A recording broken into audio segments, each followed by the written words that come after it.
what? Or beg him for what? And what messages do you get back? You're going to deliver such and such weapons to Ukraine? Oh, I'm afraid, please don't. What is there to talk about? Do you think NATO is worried about this becoming a global war or a nuclear conflict? At least that's what they're talking about. And they're trying to intimidate their own population with an imaginary Russian threat. This is an obvious fact. And thinking people, not Philistines, but thinking people, analysts, those who are engaged in real politics, just smart people, understand perfectly well that this is a fake. They're trying to fuel the Russian threat. The threat I think you're referring to is a Russian invasion of Poland, Latvia, expansionist behavior. Can you imagine a scenario where you sent Russian troops to Poland?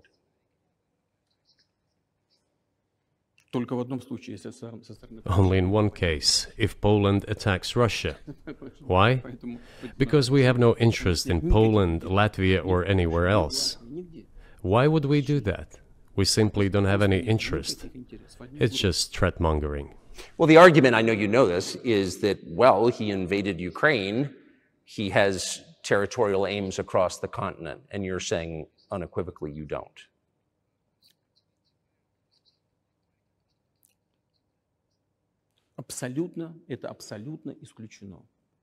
It is absolutely out of the question. You just don't have to be any kind of analyst. It goes against common sense to get involved in some kind of a global war. And a global war will bring all humanity to the brink of destruction. It's obvious. There are certainly means of deterrence. They have been scaring everyone, with us all along. Tomorrow Russia will use tactical nuclear weapons. Tomorrow Russia will use that. No, the day after tomorrow. So what? In order to extort additional money from US taxpayers and European taxpayers in the confrontation with Russia, in the Ukrainian theater of war. The goal is to weaken Russia as much as possible. One of our senior United States senators from the state of New York, Chuck Schumer, said yesterday, I believe, that we have to continue to fund the Ukrainian effort, or U.S. soldiers, citizens could wind up fighting there. How do you assess that?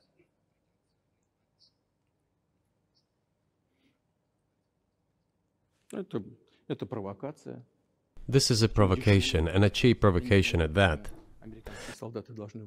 I do not understand why American soldiers should fight in Ukraine.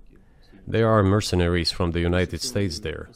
The bigger number of mercenaries comes from Poland, with mercenaries from the United States in second place, and mercenaries from Georgia in third place. Well, if somebody has the desire to send regular troops, that would certainly bring humanity to the brink of very serious global conflict. This is obvious. Do the United States need this? What for? Thousands of miles away from your national territory. Don't you have anything better to do? You have issues on the border, issues with migration, issues with the national debt, more than $33 trillion. You have nothing better to do, so you should fight in Ukraine? Wouldn't it be better to negotiate with Russia? Make an agreement, already understanding the situation that is developing today, realizing that Russia will fight for its interests to the end? And realizing this, actually return to common sense, start respecting our country and its interests, and look for certain solutions. It seems to me that this is much smarter and more rational. Who blew up Nord Stream? You for sure. I was busy that day. Nate, do you have I did not blow up Nord Stream. Thank you, though. You personally may have an alibi, but the CIA has no such alibi. Do you have evidence that NATO or the CIA did it?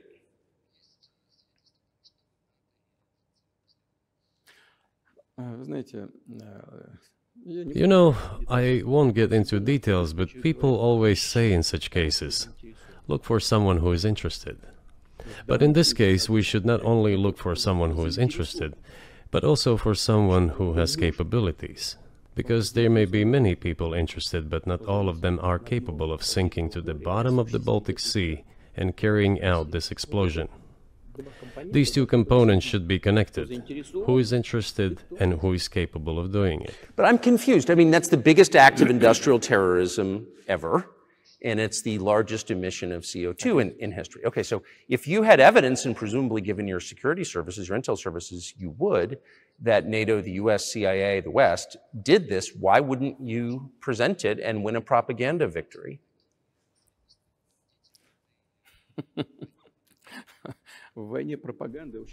In the war of propaganda, it is very difficult to defeat the United States, because the United States controls all the world's media and many European media. The ultimate beneficiary of the biggest European media are American financial institutions. Don't you know that? So it is possible to get involved in this work, but it is cost prohibitive, so to speak. We can simply shine the spotlight on our sources of information, and we will not achieve results.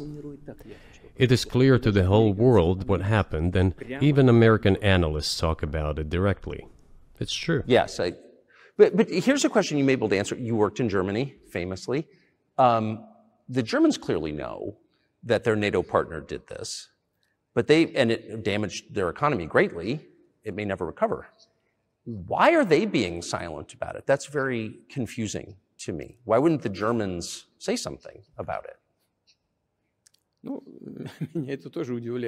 This also confuses me. But today's German leadership is guided by the interests of the collective West rather than its national interests. Otherwise, it is difficult to explain the logic of their action or inaction. After all, it is not only about Nord Stream 1, which was blown up, and the Nord Stream 2 was damaged, but one pipe is safe and sound and gas can be supplied to Europe through it. But Germany does not open it. We are ready, please. There's another route through Poland, called Yamal Europe, which also allows for large flow. Poland has closed it, but Poland packs from the German hand. It receives money from the pan-European funds, and Germany is the main donor to these pan-European funds. Germany feeds Poland to a certain extent, and they close their route to Germany. Why? I don't understand. Ukraine, to which the Germans supply weapons and give money. Germany is the second sponsor of the United States in terms of financial aid to Ukraine. There are two gas routes through Ukraine. They simply closed one route, the Ukrainians. Open the second route and please get gas from Russia. They do not open it. Why don't the Germans say, look guys, we give you money and weapons, open up the valve, please, let the gas from Russia pass through for us. We're buying liquefied gas at exorbitant prices in Europe, which brings the level of our competitiveness and economy in general down to zero. Do you want us to give you money? Let us have the decent existence. Make money for our economy, because this is where the money we give you comes from. They refuse to do so. Why? Ask them. That is what is like in their heads. Those are highly incompetent people. Well, maybe the world is breaking into two hemispheres, one with cheap energy, the other without. And I want to ask you that. If we're now a multipolar world, obviously we are, can you describe the blocks of alliances? Who is in each side, do you think? Listen, you have said that the world is breaking into two hemispheres. A human brain is divided into two hemispheres. One is responsible for one type of activities, the other one is more about creativity and so on. But it is still one and the same head. The world should be a single whole. Security should be shared rather than meant for the golden billion. That is the only scenario where the world could be stable, sustainable, and predictable. Until then, while the head is split in two parts, it is an illness, a serious adverse condition. It is a period of severe disease that the world is going through now. But I think that, thanks to honest journalism, this work is akin to work of the doctors. This could somehow be remedied. Well, let's just give one example, the US dollar, which has kind of united the world in a lot of ways, maybe not to your advantage, but certainly to ours. Is that going away as the reserve currency, the universally accepted currency? How have sanctions, do you think, changed the dollar's place in the world?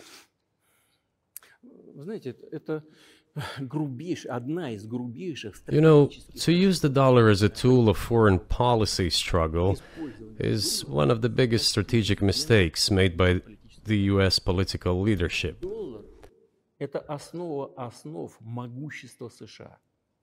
The dollar is the cornerstone of the United States power. I think everyone understands very well that no matter how many dollars are printed, they are quickly dispersed all over the world.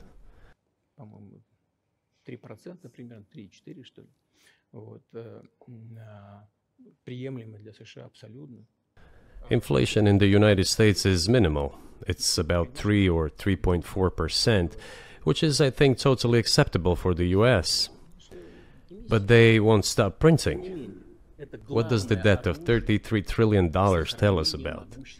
It is about the emission.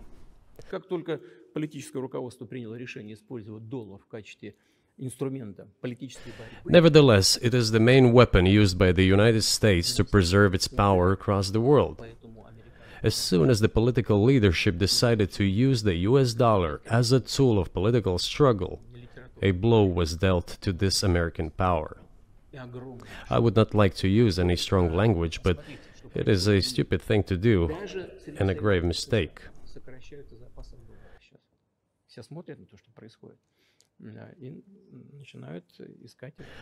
Look at what is going on in the world.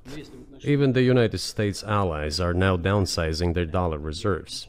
Seeing this, everyone starts looking for ways to protect themselves. But the fact that the United States applies restrictive measures to certain countries, such as placing restrictions on transactions, freezing assets, etc., causes grave concern and sends a signal to the whole world. What did we have here? Until 2022, about 80% of Russian foreign trade transactions were made in US dollars and euros.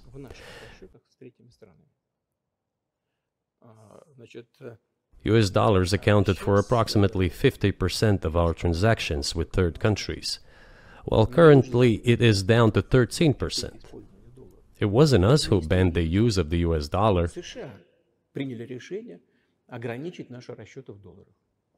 We had no such intention. It was decision of the United States to restrict our transactions in US dollars. I think it is complete foolishness from the point of view of the interests of the United States itself and its taxpayers, as it damages the US economy, undermines the power of the United States across the world. By the way, our transactions in yuan accounted for about 3%. Today, 34% of our transactions are made in rubles, and about as much, a little over 34% in yuan. Why did the United States do this? My only guess is self-conceit. They probably thought it would lead to full collapse, but nothing collapsed. Moreover, other countries, including oil producers, are thinking of and already accepting payments for oil in yuan. Do you even realize what is going on or not? Does anyone in the United States realize this? What are you doing? You are cutting yourself off. All experts say this. Ask any intelligent and thinking person in the United States what the dollar means for the US. But You're killing it with your own hands. I think that's I think that's a fair assessment. The question is what comes next, and maybe you trade one colonial power for another, much less sentimental and forgiving colonial power. I mean, is the BRICS, for example, in danger of being completely dominated by the Chinese economy in a way that's not good for their sovereignty? Do you worry about that? Well, we have heard those boogeyman stories before. It is a boogeyman story. We're neighbors with China. You cannot choose neighbors just as you cannot choose close relatives. We share a border of 1,000 kilometers with them. This is number one. Second, we have a centuries-long history of coexistence. We're used to it. Third, China's foreign policy philosophy is not aggressive. Its idea is to always look for compromise, and we can see that. The next point is as follows. We are always told the same boogeyman story, and here it goes again, through an euphemistic form, but it is still the same boogeyman story. The cooperation with China keeps increasing. The pace at which China's cooperation with Europe is growing is higher and greater than that of the growth of Chinese-Russian cooperation. Ask Europeans, aren't they afraid? They might be, I don't know. But they are still trying to access China's market at all costs, especially now that they are facing economic problems. Chinese businesses are also exploring the European market. Do Chinese businesses have small presence in the United States? Yes, the political decisions are such that they are trying to limit their cooperation with China. It is to your own detriment, Mr. Tъкър, that you are limiting cooperation with China. You are hurting yourself. It is a delicate matter, and there are no silver bullet solutions, just as it is with the dollar. So, before introducing any illegitimate sanctions, illegitimate in terms of the Charter of the United Nations, one should think very carefully. For decision makers, this appears to be a problem. So you said a moment ago that the world would be a lot better if it weren't broken into competing alliances, if there was cooperation globally. One of the reasons you don't have that is because the current American administration is dead set against you. Do you think if there were a new administration after Joe Biden that you would be able to reestablish communication with the U.S. government? Or does it not matter who the president is?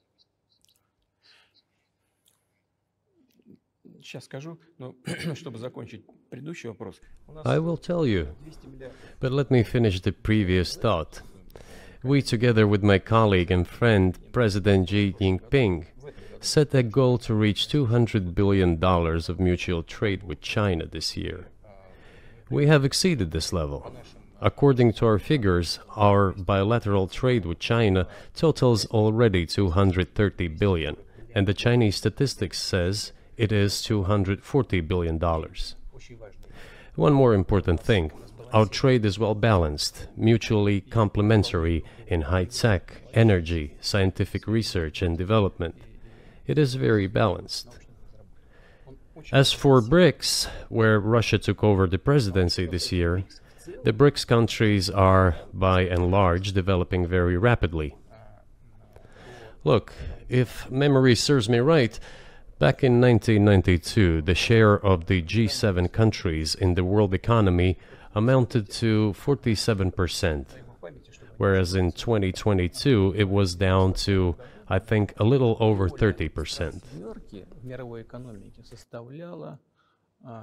The BRICS countries accounted for only 16% in 1992, but now their share is greater than that of the G7. It has nothing to do with the events in Ukraine. This is due to the trends of global development and world economy, as I mentioned just now. And this is inevitable. This will keep happening. It is like the rise of the sun. You cannot prevent the sun from rising. You have to adapt to it.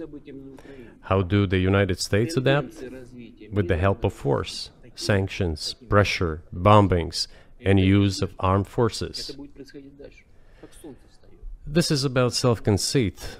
Your political establishment does not understand that the world is changing under objective circumstances.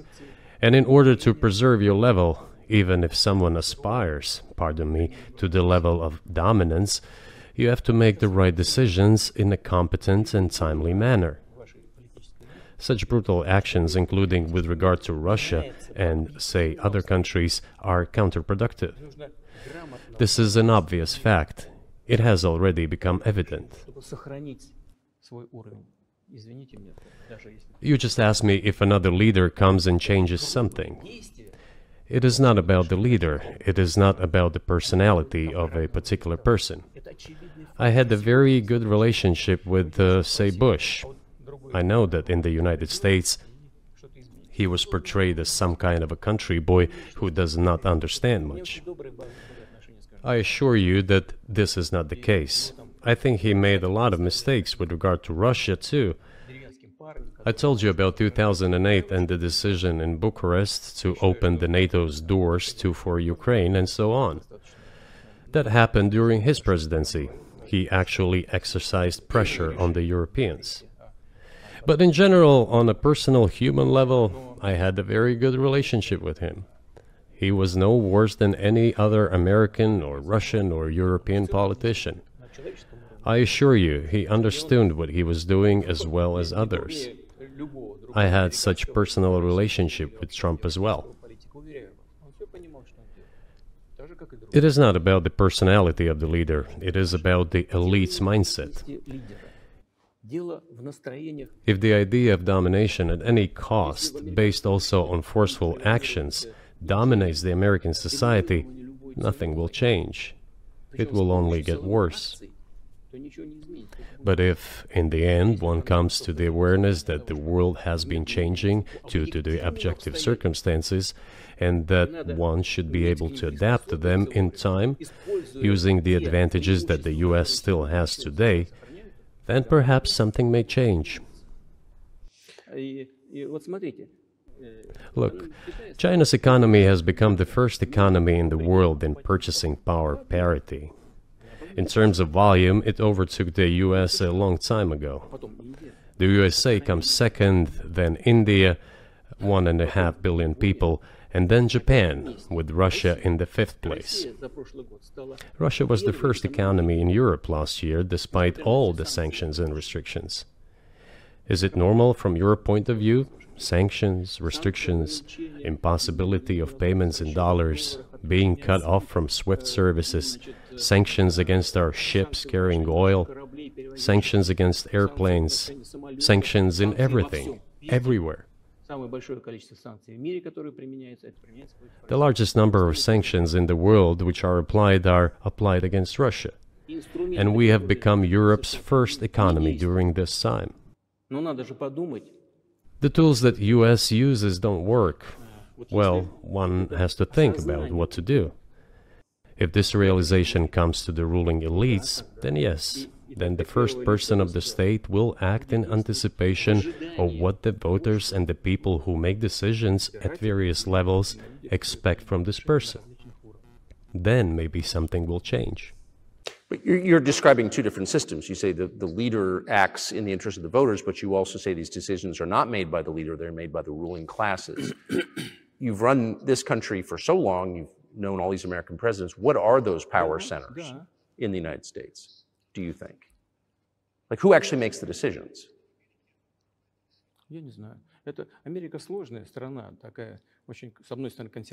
I don't know. America is a complex country, conservative on one hand, rapidly changing on the other. It's not easy for us to sort it all out. Who makes decisions in the elections? Is it possible to understand this when each state has its own legislation? Each state regulates itself? Someone can be excluded from elections at the state level. It is a two-stage electoral system. It is very difficult for us to understand it. Certainly there are two parties that are dominant, the Republicans and the Democrats, and within this party system the centers that make decisions, that prepare decisions. Then, look, why, in my opinion, after the collapse of the Soviet Union, such an erroneous, crude, completely unjustified policy of pressure was pursued against Russia? After all, this is a policy of pressure. NATO expansion, support for the separatists in Caucasus, creation of a missile defense system. These are all elements of pressure. Pressure, pressure, pressure. then dragging Ukraine into NATO is all about pressure, pressure, pressure. Why? I think, among other things, because excessive production capacities were created. During the confrontation with the Soviet Union, there were many centers created and specialists on the Soviet Union who could not do anything else. They convinced the political leadership that it is necessary to continue chiseling Russia, to try to break it up, to create on this territory several quasi-state entities, and to subdue them in a divided form, to use their combined potential for the future struggle with China. This is a mistake, including the excessive potential of those who worked for the confrontation with the Soviet Union. It is necessary to get rid of this. There should be new, fresh forces, people who look into the future and understand what is happening in the world. Look at how Indonesia is developing. 600 million people. Where can we get away from that? Nowhere. We just have to assume that Indonesia will enter. It is already in the club of the world's leading economies, no matter who likes it or dislikes it. Yes, we understand and are aware that in the United States, despite all the economic problems, the situation is still normal, with the economy growing decently. The GDP is growing by 2.5%, if I'm not mistaken. But if we want to ensure the future, then we need to change our approach to what is changing. As I already said, the world would nevertheless change, regardless of how the developments in Ukraine end. The world is changing. In the United States themselves, experts are writing that the United States are nonetheless gradually changing their position in the world. It is your experts who write that. I just read them. The only question is how this would happen, painfully and quickly, or gently and gradually. And this is written by people who are not anti-American. They simply follow global development trends. That's it. And in order to assess them and change policies, we need people who think, look forward, can analyze and recommend certain decisions at the level of political leaders. I just have to ask, you've said clearly that NATO expansion eastward is a violation of the promise you all were made in 1990. It's a threat to your country. Right before you sent troops into Ukraine, the Vice President of the United States went to the Munich Security Conference and encouraged the President of Ukraine to join NATO. Do you think that was an effort to provoke you into military action? Мы просто, я еще раз повторяю, мы многократно предлагали... I repeat once again, we have repeatedly proposed to seek a solution to the problems that arose in Ukraine after 2014 coup d'etat through peaceful means. But no one listened to us. And moreover, the Ukrainian leaders who were under the complete US control suddenly declared that they would not comply with the Minsk agreements. They disliked everything there and continued military activity in that territory. Шло освоение этой территории натовскими военными структурами под видом различных центров. And in parallel, that territory was being exploited by NATO military structures under the guise of various personnel training and retraining centers. They essentially began to create bases there. That's all. Ukraine announced that the Russians were a non-titular nationality, while passing the laws that limit the rights of non-titular nationalities in Ukraine. Ukraine, having received all these southeastern territories as a gift from the Russian people, suddenly announced that the Russians were a non-titular nationality in that territory. Is that normal? All this put together led to the decision to end the war that neo-Nazis started in Ukraine in 2014. Do you think Zelensky has the freedom to negotiate a settlement to this conflict?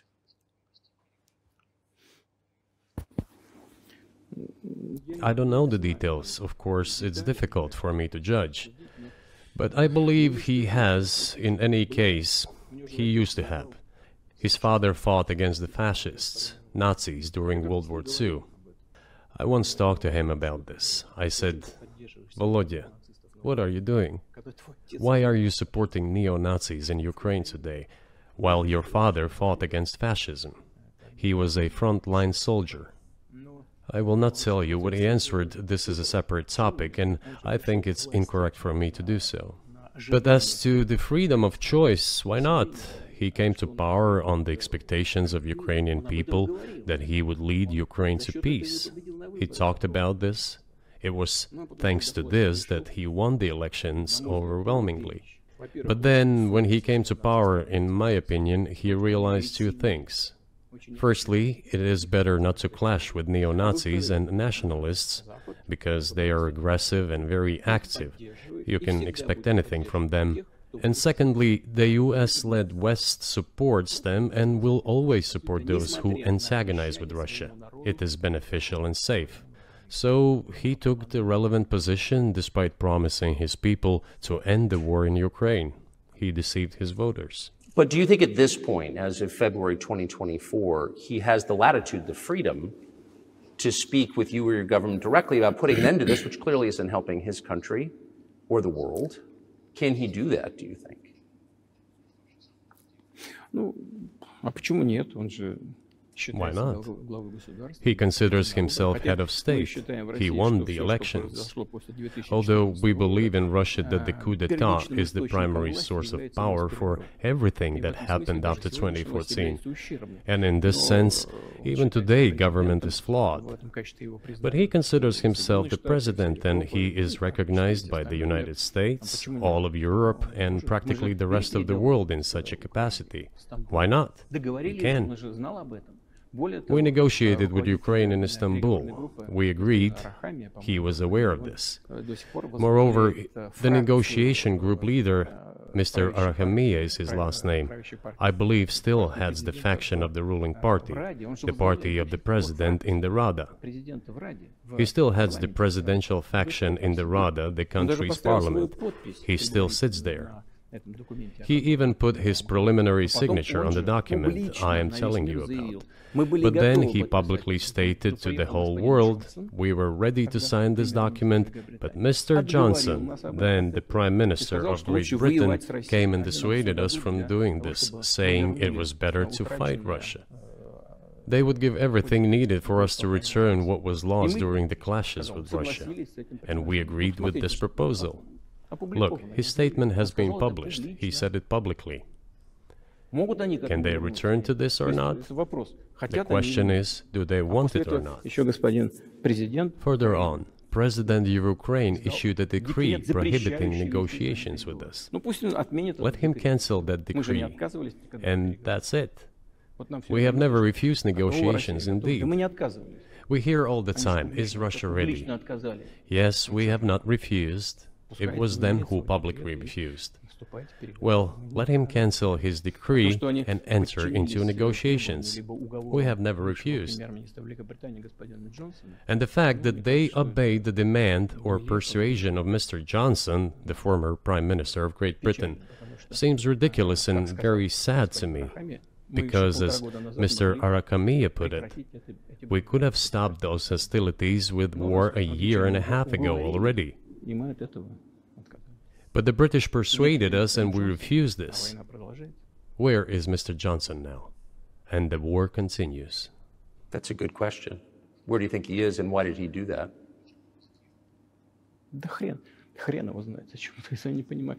Hell knows. I don't understand it myself. There was a general starting point. For some reason, everyone had the illusion that Russia could be defeated on the battlefield. Because of arrogance, because of a pure heart, but not because of a great mind. You've described the connection between Russia and Ukraine. You've described Russia itself a couple of times as orthodox. That's central to your understanding of Russia. You've said you're orthodox. What does that mean for you? You're a Christian leader by your own description. So what effect does that have on you?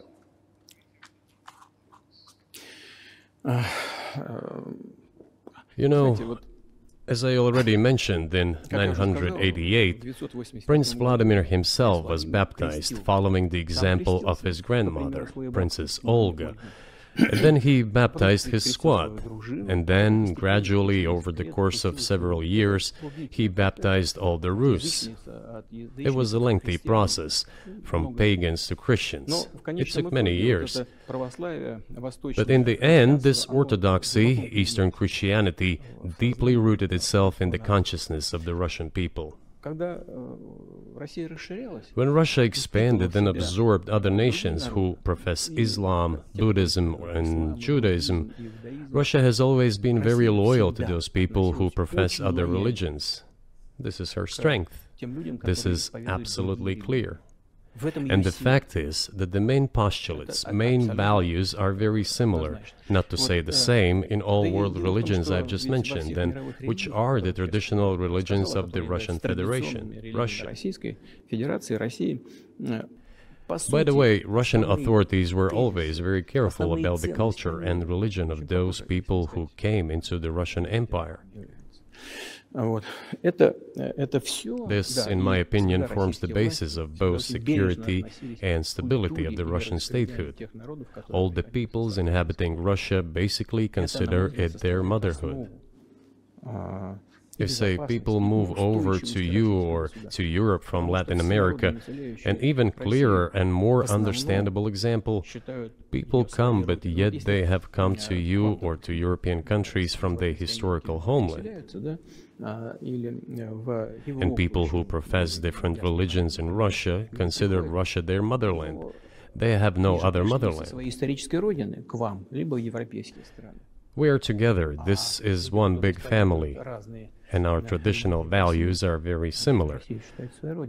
I've just mentioned one big family, but everyone has her own family. And this is the basis of our society. And if we say that the motherland and the family are specifically connected with each other, it is indeed the case, since it is impossible to ensure a normal future for our children and our families unless we ensure a normal, sustainable future for the entire country, for the motherland. That is why patriotic sentiment is so strong in Russia. But can I say that the one way in which the religions are different is that Christianity is specifically a nonviolent religion. Jesus says, turn the other cheek, don't kill. How can a leader who has to kill, of any country, how can a leader be a Christian? How do you reconcile that to yourself?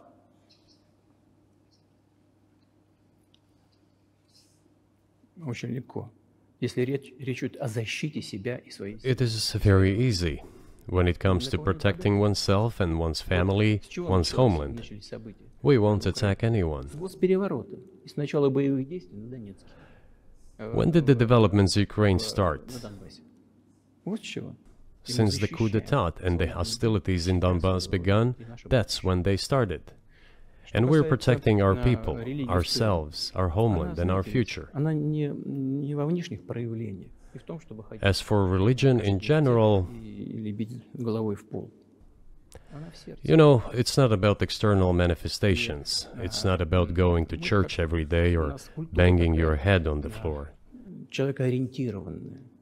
It is in the heart.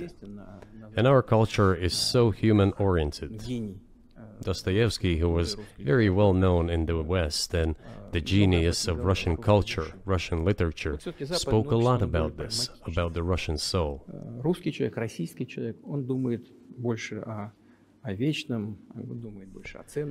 After all, Western society is more pragmatic. Russian people think more about the eternal, about moral values. I don't know, maybe you won't agree with me, but Western culture is more pragmatic after all.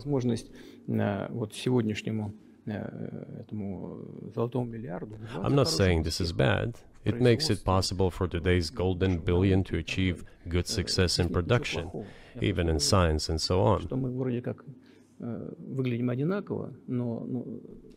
There's nothing wrong with that. I'm just saying that we kind of look the same, but our minds are built a little So do you see the different. supernatural at work as you look out across what's happening in the world now, do you see God at work? Do you ever think to yourself, these are forces that are not human? Да нет, я, честно говоря, так не думаю. Я думаю о том, что No, to be honest, I don't think so. развивается вот по своим внутренним My opinion is that the development of the world community is in accordance with the inherent laws, and those laws are what they are. Так было всегда в истории человечества. It's always been this way in the history of mankind. Some nations and countries rose, became stronger and more numerous, and then left the international stage, losing the status they had accustomed to. Не нужно приводить эти примеры, но начиная There's probably no need for me to give examples, but we could start with the Genghis Khan and horde conquerors, the Golden Horde, and then end with the Roman Empire. человечество каждый It seems that there has never been anything like the Roman Empire in the history of mankind. потенциал варваров постепенно накапливался. Nevertheless, the potential of the barbarians gradually grew, as did their population. In general, the barbarians were getting stronger and begun to develop economically, as we would say today. Экономически они стали укрепляться. This eventually led to the collapse of the Roman Empire and the regime imposed by the Romans. 500 лет. Этот процесс. However, it took 5 centuries for the Roman Empire to fall apart. В сегодняшней ситуации The разница difference with what is happening now процессы изменений is that all the processes of change are happening at a much faster pace than in Roman times. So when does the AI empire start, do you think? у меня все в более You're сложные asking вопросы. increasingly more complicated questions. To answer them, you need to be an expert in big Для того, numbers, чтобы big ответить, data, надо быть, and конечно, AI. специалистом в Mankind is сфере currently чисел. facing many threats. Due to the genetic researches, it is now possible to create a superhuman, a specialized human being, a genetically engineered athlete, scientist, military man. There are reports that Elon Musk had already had a chip implanted in the human brain in the USA. Илон Маск внедрил уже чип в мозг какого-то человека. What do you think of that? Ну, Маска, я думаю, что Маска остановить Well, невозможно. I think there's no stopping Elon Musk. He will do as he sees fit. Надо искать Nevertheless, способы. you need to find some common ground with him, search for ways to persuade him. I think he's a smart person, I truly believe he is. So you need to reach an agreement with him because this process needs to be formalized and subjected to certain rules. Того, что будет происходить с ним в связи с развитием вот этих новейших исследований и технологий.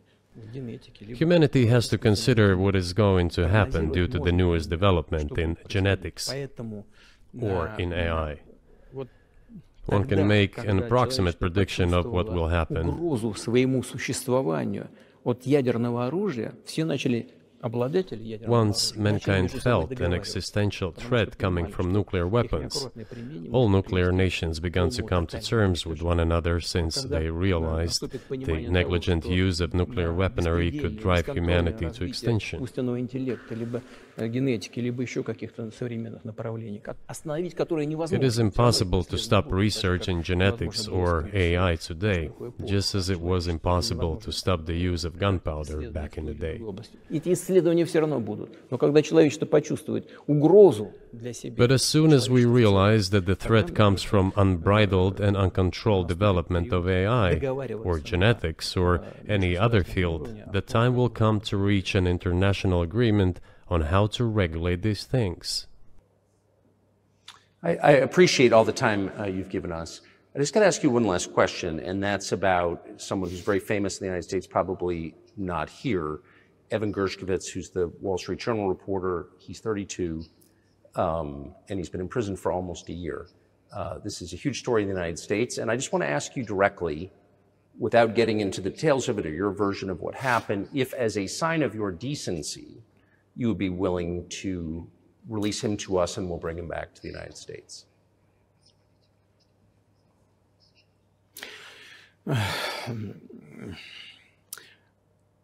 мы столько сделали жестов доброй воли что, мне кажется, мы исчерпали все лимиты. We have done so many gestures of goodwill out of decency that I think we have run out of them. Ни разу не ответил. Но We have never seen anyone reciprocate to us in a similar manner.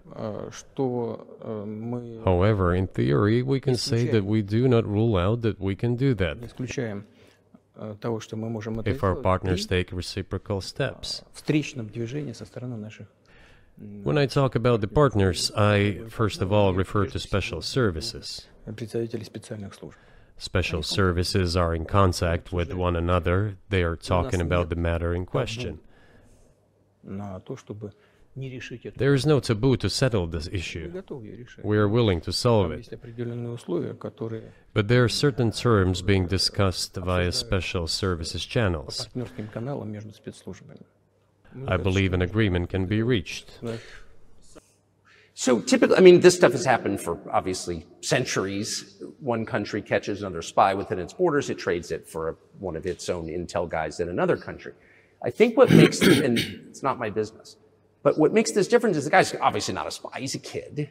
And maybe he was breaking your law in some way, but he's not a super spy, and everybody knows that. And he's being held hostage in exchange, which is true. With respect, it's true, and everyone knows it's true. So maybe he's in a different category. Maybe it's not fair to ask for, somebody else in exchange for letting him out. Maybe it degrades Russia to do that. Вы знаете, можно как угодно говорить, что такое шпион, что не шпион. You know, you can give different interpretations to what constitutes a spy, but there are certain things provided by law. If person gets secret information and does that in conspiratorial manner, then this is qualified as espionage. And that is exactly what he was doing. He was receiving classified, confidential information, and he did it covertly. Maybe he did that out of carelessness or his own initiative. Considering the sheer fact, this is qualified as espionage. The fact has been proven, as he was caught red-handed when he was receiving this information. If it had been some far-fetched excuse, some fabrication, something not proven, it would have been a different story then. But he was caught red-handed when he was secretly getting confidential information. What is it then? But are you suggesting that he was working for the U.S. government or NATO, or he was just a reporter who was given material he wasn't supposed to have? Those seem like very different things. Я не знаю, на кого он работал. Но повторяю еще раз. I don't know who he was working for, but I would like to reiterate that getting classified information in secret is called espionage, and he was working for the U.S. Special Services, some other agencies. I don't think he was working for Monaco, as Monaco is hardly interested in getting that information. It is up to special services to come to an agreement. Some groundwork has been laid. There are people who, in our view, are not connected with special services. Let me tell you a story about a person serving a sentence in an allied country of the US. That person, due to patriotic sentiments, eliminated a bandit in one of the European capitals. During the events in the Caucasus, do you know what he was doing? I don't want to say that, but I will do it anyway. He was laying our soldiers, taken prisoner, on the road and then drove his car over their heads. What kind of person is that? Can he even be called human? But there was a patriot who eliminated him in one of the European capitals. Whether he did it of his own volition or not, that is a different question. Yeah, but Evan Gershkovich didn't do that. I mean, that's a completely different. I mean, this is a 32-year-old newspaper reporter. He committed something different. He's not just a journalist. I reiterate, he's a journalist who was secretly getting confidential information. Yes, it is different, but still, I'm talking about other people who are essentially controlled by the US authorities, wherever they are serving a sentence. There is an ongoing dialogue between the special services. This has to be resolved in a calm, responsible, and professional manner. They are keeping in touch, so let them do their work. I do not rule out that the person you refer to, Mr. Gershkovits, may return to his motherland. By the end of the day, it does not make any sense to keep him in prison in Russia. We want the U.S. Special Services to think about how they can contribute to achieving the goals our special services are pursuing. We are ready to talk. Moreover, the talks are underway. And there have been many successful examples of these talks crowned with success. Probably this is going to be crowned with success as well. But we have to come to an agreement. I hope you let him out. Mr. President, thank you. I also want him to return to his homeland at last. I'm absolutely sincere. But let me say once again, the dialogue continues. The more public we render things of this nature, the more difficult it becomes to resolve them.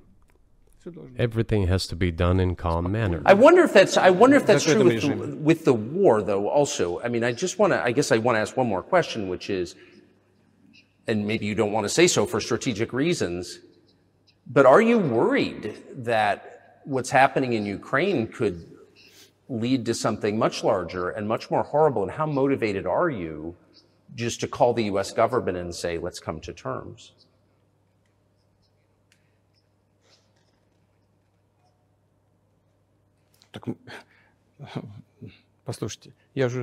I already said that we did not refuse to talk. We are willing to negotiate.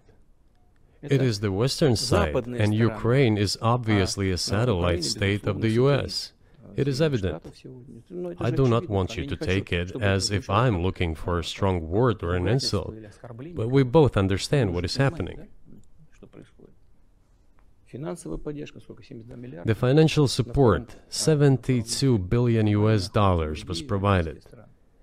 Germany ranks second, then other European countries come. Dozens of billions of US dollars are going to Ukraine. There's a huge influx of weapons. In this case, you should tell the current Ukrainian leadership to stop and come to a negotiating table, rescind this absurd decree. We did not refuse.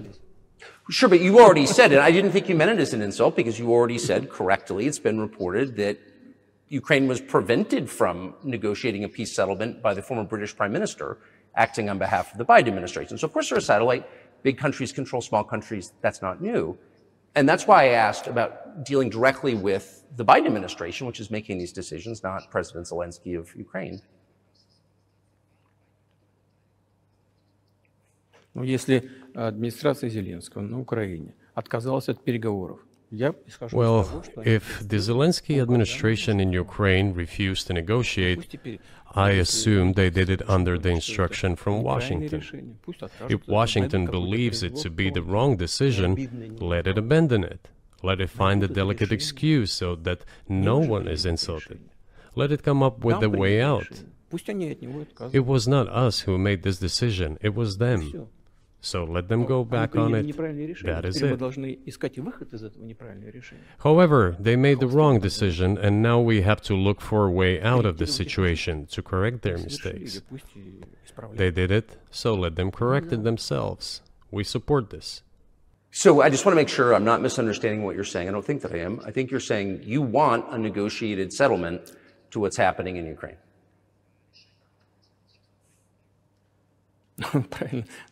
Right. And we made it.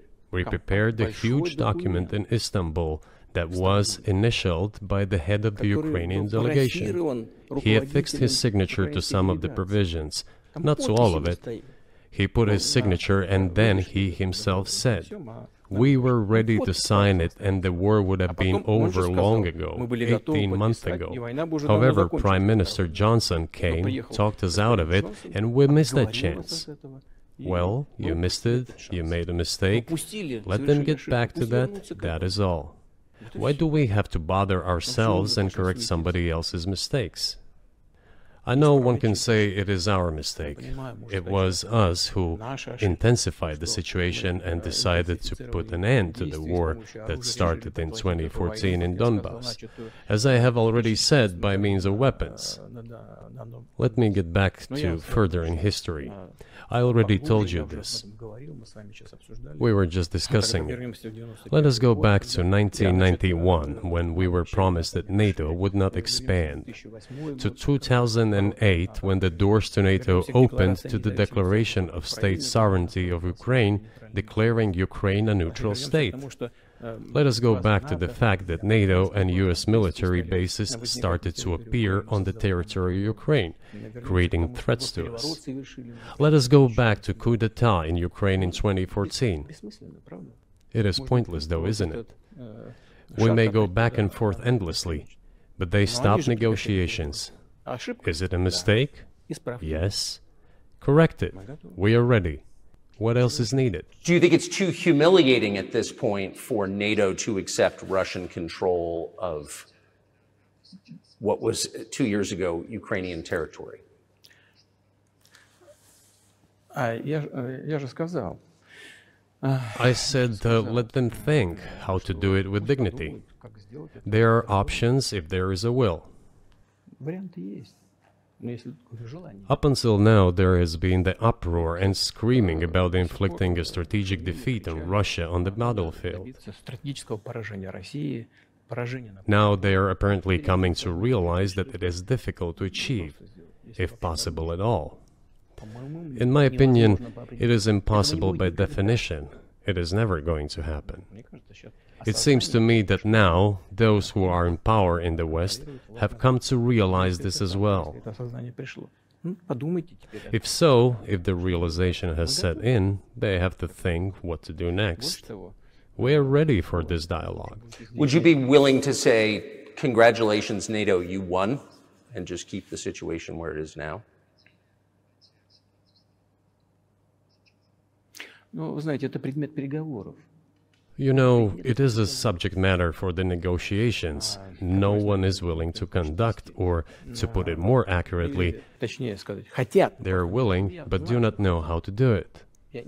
I know they want to. It is not just I see it, but I know they do want it. But they are struggling to understand how to do it. They have driven the situation to the point where we are at.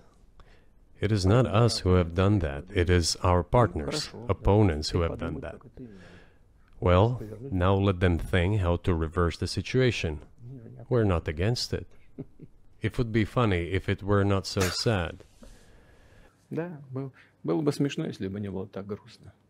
This endless mobilization in Ukraine, the hysteria, the domestic problems, sooner or later it will result in agreement. You know, this probably sounds strange given the current situation. But the relations between the two peoples will be rebuilt anyway.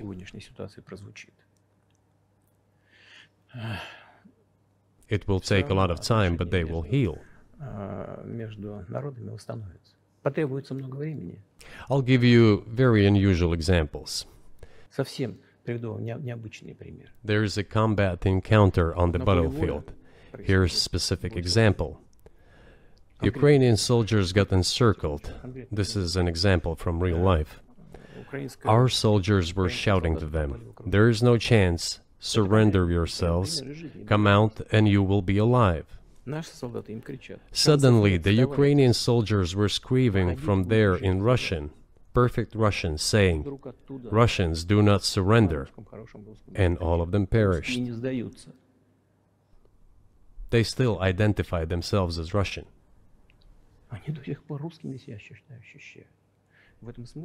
What is happening is, to a certain extent, an element of a civil war. Everyone in the West thinks that the Russian people have been split by hostilities forever. No, they will be reunited. The unity is still there.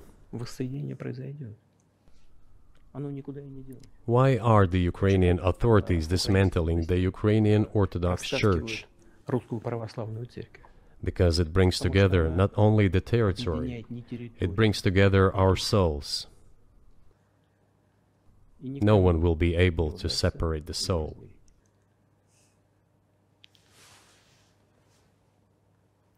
Shall we end here, or is there anything else?